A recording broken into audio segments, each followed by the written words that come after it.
Hello दोस्तों, एक बार फिर से आपको गुड मॉर्निंग।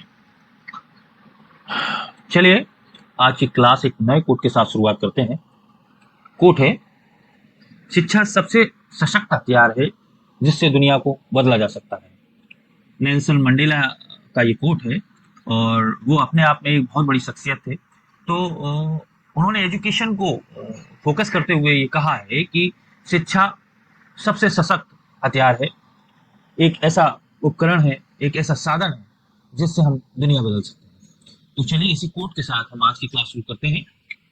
आज हम करेंगे इम्पोर्टेंट क्वेश्चंस, महत्वपूर्ण क्वेश्चंस, प्रश्नोत्तर पे बात करेंगे। जो कक्षा 10th के चैप्टर सेकंड, अम्ल क्षार एवं लवण, एसिड बेस एंड सॉल्ट है ना, तो इस पर डिस्कस करेंगे कि जो बोर्ड एग्जाम है, एमपी बोर्ड एग्जाम है, उसके लिए कौन कौन से महत्वपूर्ण क्वेश्चंस आते हैं। तो हम स्टार्टिंग से अगर हम उनको कंप्लीट करके चलेंगे, या एट ए टाइम भी, यदि आप एट ए टाइम भी इस वीडियो को देख रहे हैं तो आप इनको कंप्लीट करके काफी अच्छे अंक इस चैप्टर में लेने की संभावना बढ़ जाती है। मैं तो कह रहा हूँ कि 75% से 85% तक इसमें से आता है। तो आप इस चीज को तो आप इसको देखें, इसको समझें और मेमोराइज करें, याद करें और अपने टारगेट को पूरा करें। Okay, best of luck. तो आज की क्लास हम शुरुआत करते हैं। जैसा कि इस चैप्टर में सबसे इम्पोर्टेंट क्वेश्चंस है, तो उन इम्पोर्टेंट क्वेश्चंस में जो पहला क्वेश्चन है हमारा, वो पहला क्वेश्चन क्या है कि पीतल एवं तांबे के बर्तनों में दही एवं खट्टे पदार्थों को क्यों नहीं रखना चाहिए।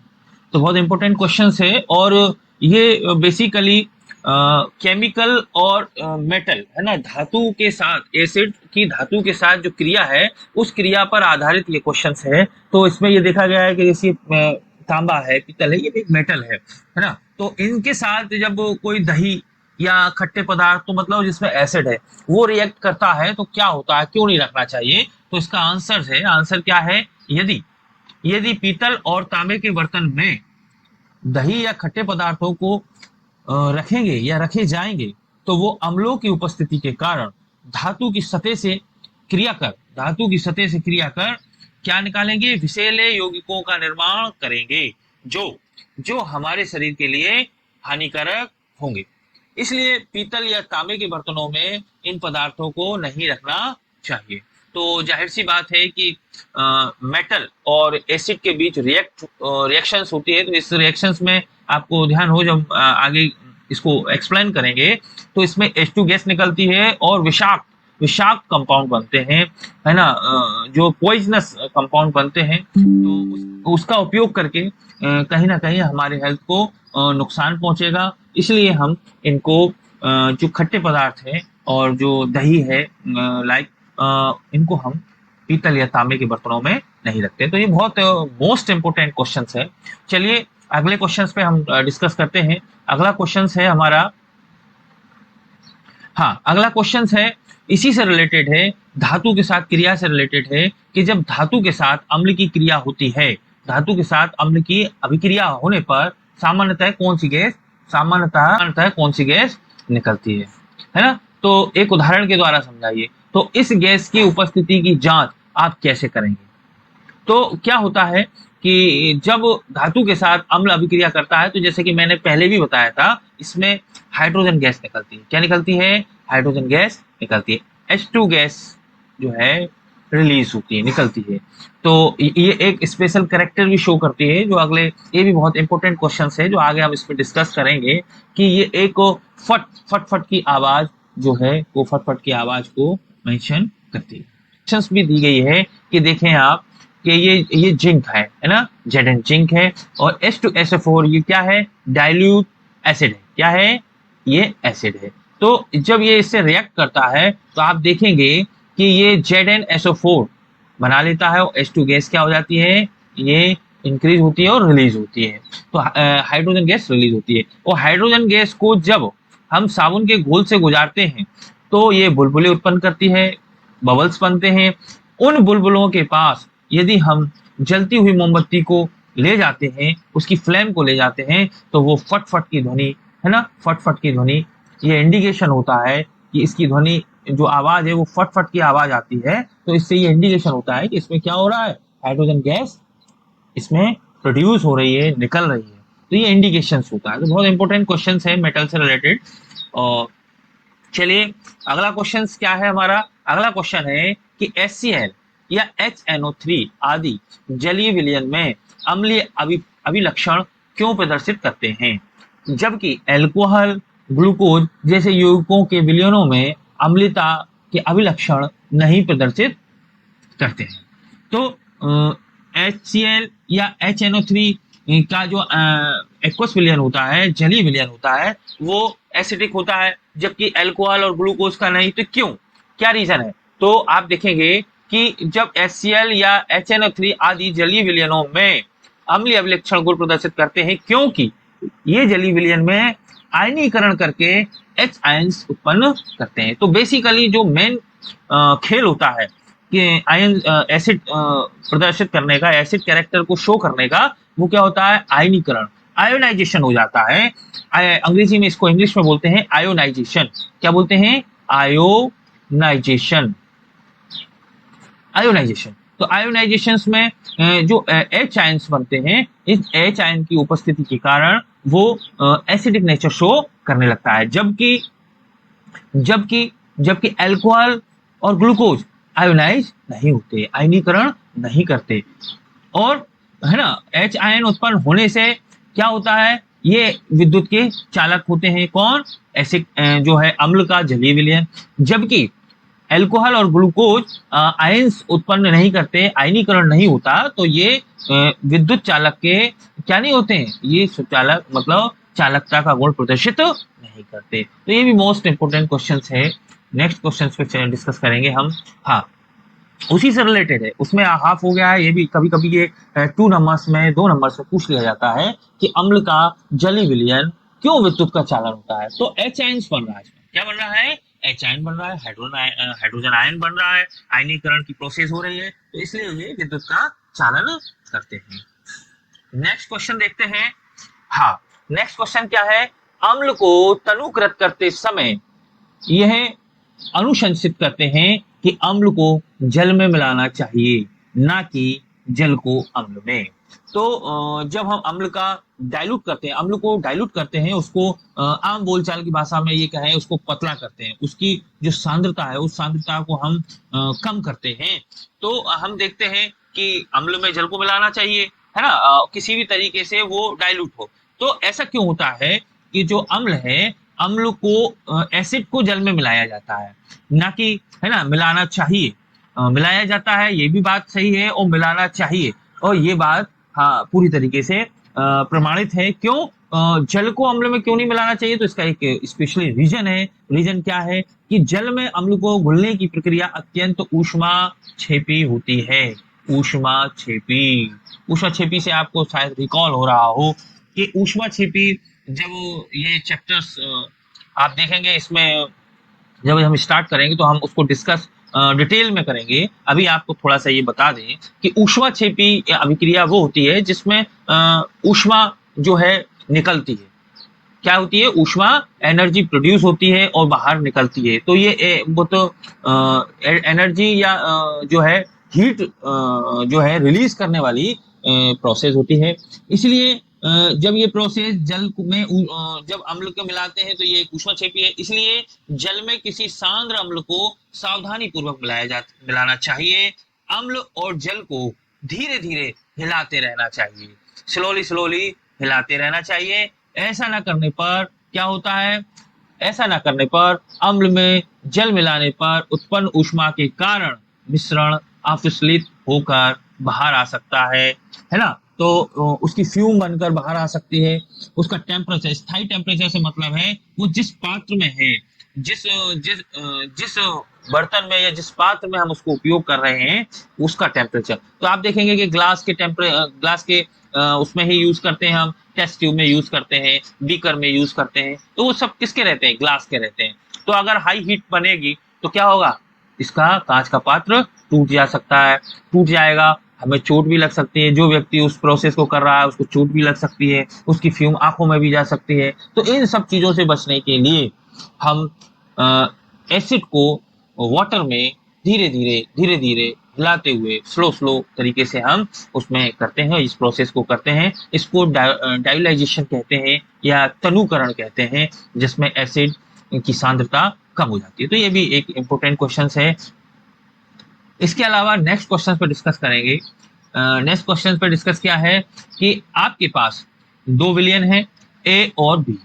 विलियन ए का पीएच कितना है? 6 है। कितना है? पीएच 6 है। और विलियन बी का पीएच 8 है। किस विलियन में हाइड्रोजन आयन की सांद्रता ज्यादा होगी? इसमें से कौन अम्लीय होगा तथा कौन क्षारीय होगा? तो पीएच किसका ज्यादा होगा? तो इसको देखेंगे हम। तो देखते हैं कि विलियन ए के पीएच का मान कितना है? 6 है। और विलियन बी के पीएच का मान कितना है? 8 है। इसलिए विलियन ए की सांद्रता 1 इंटू 10 की पावर -6 1 इंटू 10 की पावर -6 एम होगा, तथा विलियन बी की सांद्रता 1 इंटू 10 की पावर -8 होगा। चूंकि वैल्यू माइनस में है, इसलिए है ना होगा, इसलिए सांद्रता विलियन है ना वी की अपेक्षा है ना ए की हाइड्रोजन सांद्रता मतलब 6 है, वो पीएच उसका 6 है, और हाइड्रोजन सांद्रता बी की अपेक्षा ज्यादा है, अधिक है। इसलिए ए का पीएच 7 से कम है, ठीक है, इसलिए वो अम्लीय है। और वी का पीएच 7 से अधिक है, इसलिए ये क्षारीय है। तो इसका पीएच स्केल से हम पीएच मान के बेसिस पर एसिड और बेस का हम अंदाजा लगा लेते हैं, क्योंकि हमारी जो पीएच स्केल है वो पीएच स्केल है ना 1 to 12 मान के चलिए, या 14 मान के चलिए, 1 to 12 होता है। इसमें 7 पॉइंट होता है। इधर एसिड नेचर बढ़ता है, और इधर बेस नेचर बढ़ता है। क्या बढ़ता है? बेस नेचर बढ़ता है। और ये क्या होता है? ये न्यूट्रल होता है। क्या होता है? न्यूट्रल, जीरो, है ना। ये यहाँ पीएच जो है, ये पीएच स्केल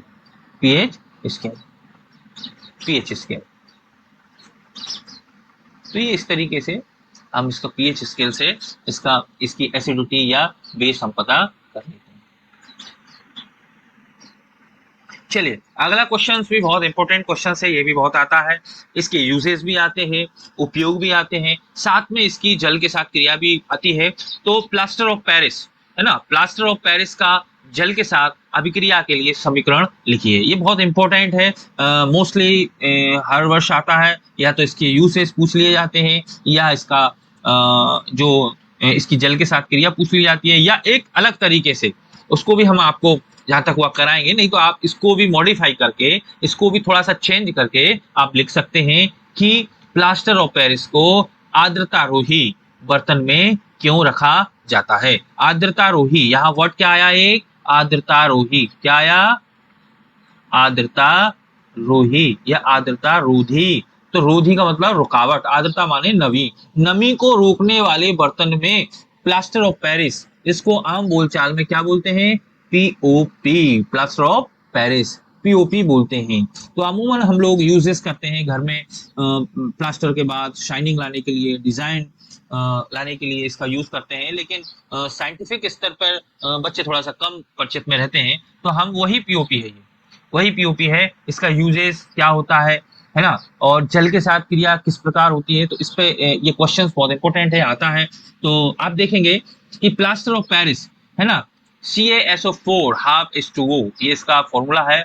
जल के साथ अभिक्रिया करके क्या करता है? जिप्सम बना लेता है। क्या बना लेता है? जिप्सम, जल के साथ घोल। हम भी जो है पीओपी लेते हैं, उसको में जो पानी मिलाते हैं, वाटर मिलाते हैं, और थोड़ी देर रखते हैं, तो उसका एक जिप्सम बन जाता है, एक लुगदी नुमा पदार्थ बन जाता है, और वो जम जाता है, तो वो जिप्सम कहलाता है।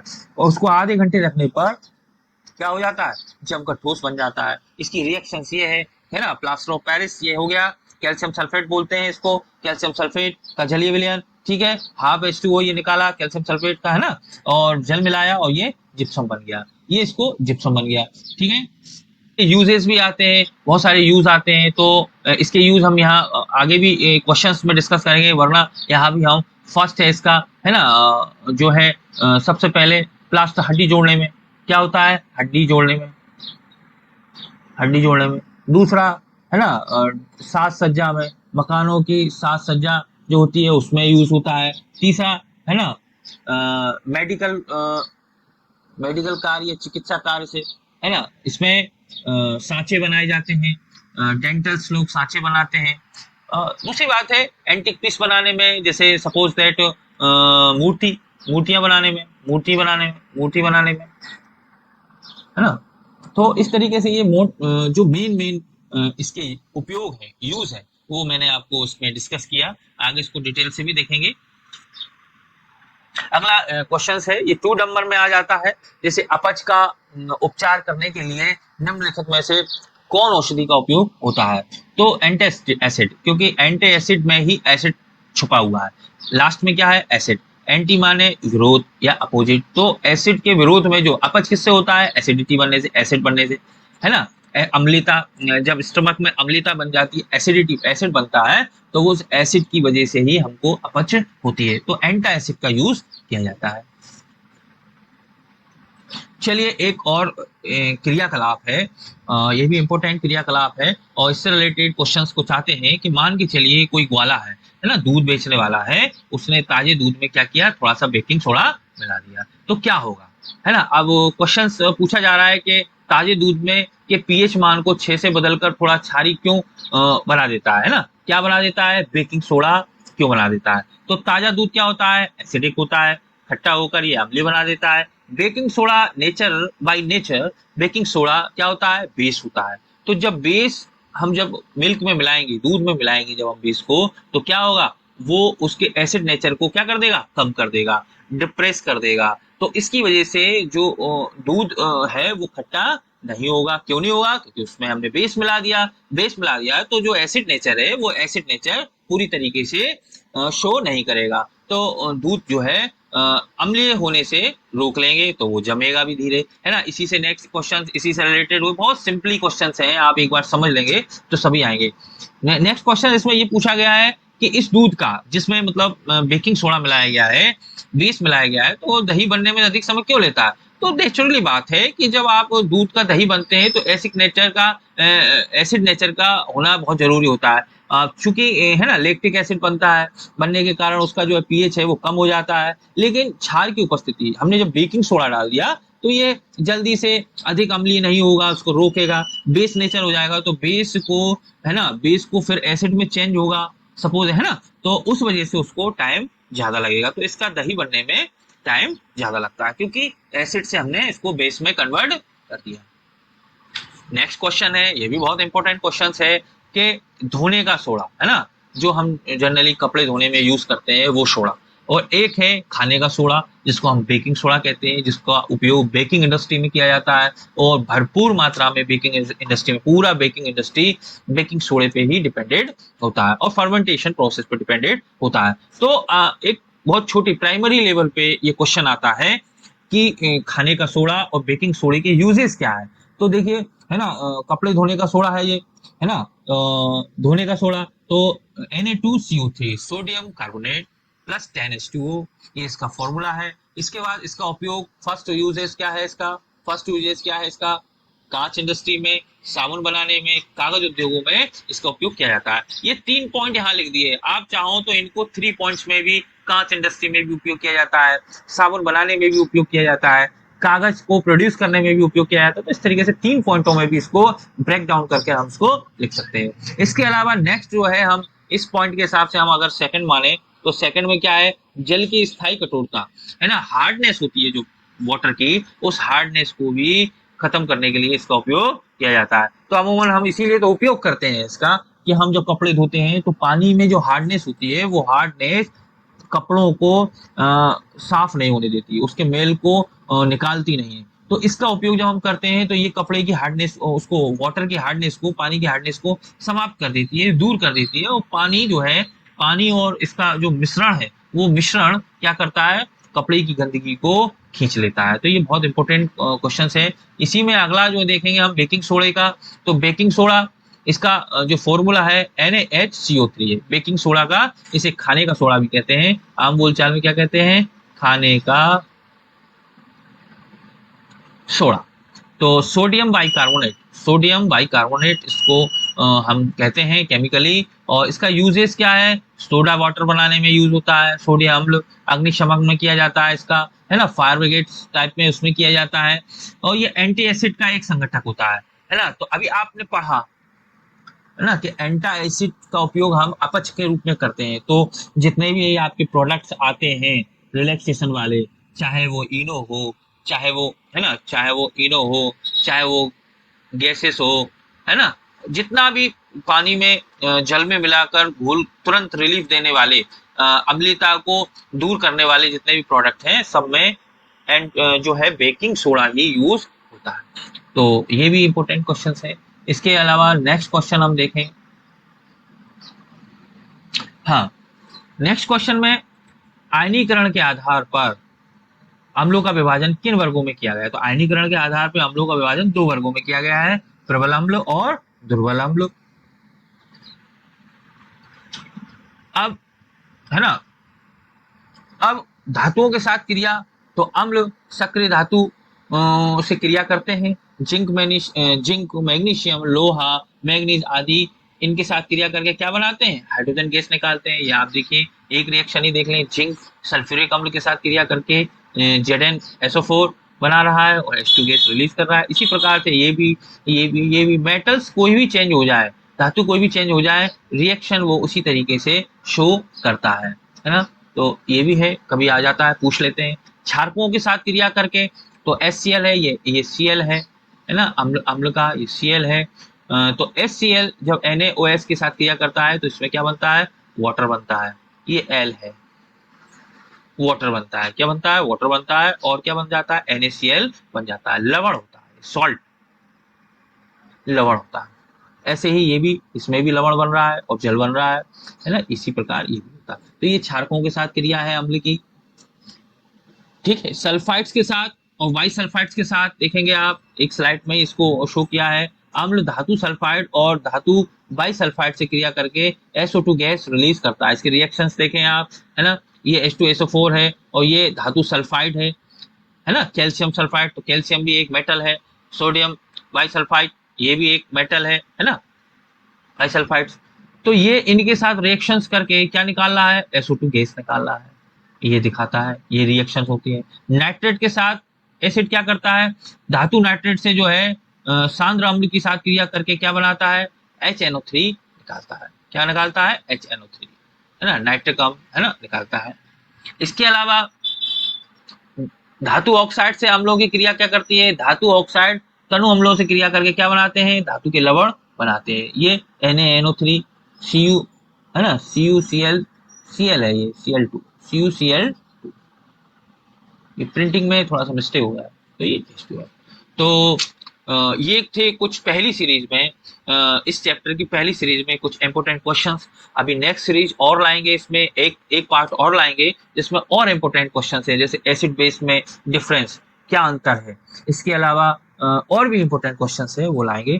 तो आशा है आपको वीडियो अच्छा लगा होगा। अच्छा लगे तो आप इसको अपने सहयोगी, अपने साथियों को, क्लासमेट्स को शेयर करें, ताकि वो भी इन इम्पोर्टेंट क्वेश्चंस को प्रिपेयर करके अपने एग्जाम में अच्छा स्कोर अचीव करें। साथ ही बार बार इसको स्क्रॉल करने से अच्छा, और बार बार इसकी लिंक को मिलने या ना मिलने से बचने से अच्छा ये है कि आप चैनल को सब्सक्राइब करें, ताकि अच्छे वीडियो का नोटिफिकेशंस आपके पास आ जाए। और वेल आइकॉन होगा, एक घंटी नुमा आइकॉन होगा, उसको प्रेस कर दें, ताकि आपके पास नए वीडियो का नोटिफिकेशंस अपने आप पहुंच जाए, जिससे आपको बार बार स्क्रॉल करने की आवश्यकता ना हो। सभी आपको सीरीज वाइज जो है क्वेश्चंस मिल जाए। तो आज तक के लिए इतना ही, मिलते हैं अगले वीडियो में। तब तक के लिए ओके बाय, थैंक यू।